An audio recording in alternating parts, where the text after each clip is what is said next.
დღეიდან გურჯაანის თოჯინების სახელმწიფო თეატრი პატარა მაყურებელს განახლებულ გარემოში უმასპინძლებს. საქართველოს კულტურის სამინისტროს მხარდაჭერით დასრულდა თეატრის სარეაბილიტაციო სამუშაოების ძირითადი ნაწილი. კეთილმოეწყო პარტერი, განახლდა იატაკის საფარი და შეიცვალა სასცენო განათება. ელექტროგაყვანილობის სისტემა, კოსმეტიკური სამუშაოები თეატრის ორივე სართულზე ჩატარდა. განახლებული თეატრი კულტურის მინისტრმა ადგილობრივ ხელისუფლების წარმომადგენლებთან ერთად დაათვალიერა. თითქმის სამწლიანი პაუზის შემდეგ დღეს გურჯაანის თოჯინების სახელმწიფო თეატრმა პრემიერას უმასპინძლა და მონატრებულ მაყურებელს სპექტაკლ ყინულის დედოფლი დაუბრუნდა.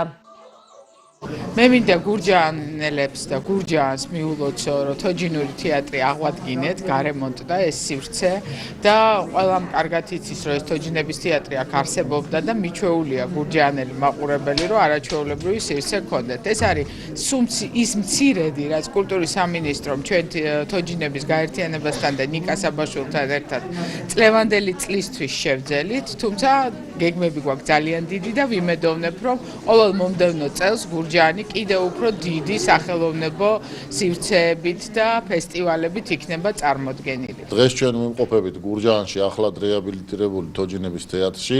ჩვენ ბოლო პერიოდში სულ უფრო ხშირად ვხედავთ რეგიონებში რეაბილიტირებულ თეატრებს, კულტურის სახლებს, სპორტულ ობიექტებს, სპორტულ მოედნებს, რაც ნიშნავს იმას, რომ ამას ჩვენი რეგიონები გადაყავს განვითარების სრულიად ახალ ეტაპზე და მომავალი წელი კიდევ უფრო მასშტაბური იქნება ასეთი პროექტებით და ჩვენი რეგიონშიც ბევრი სასიამოვნო სიახლე გვექნება. ძალიან მნიშვნელოვანია ამ თეატრის არსებობა.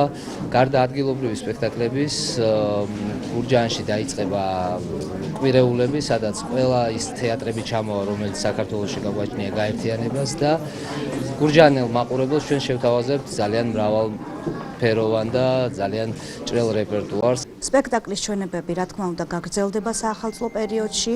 თეატრი აქტიურად დაიწყებს მუშაობას. დარბაზი გათვალისწინებულია 150 მაყურებელზე.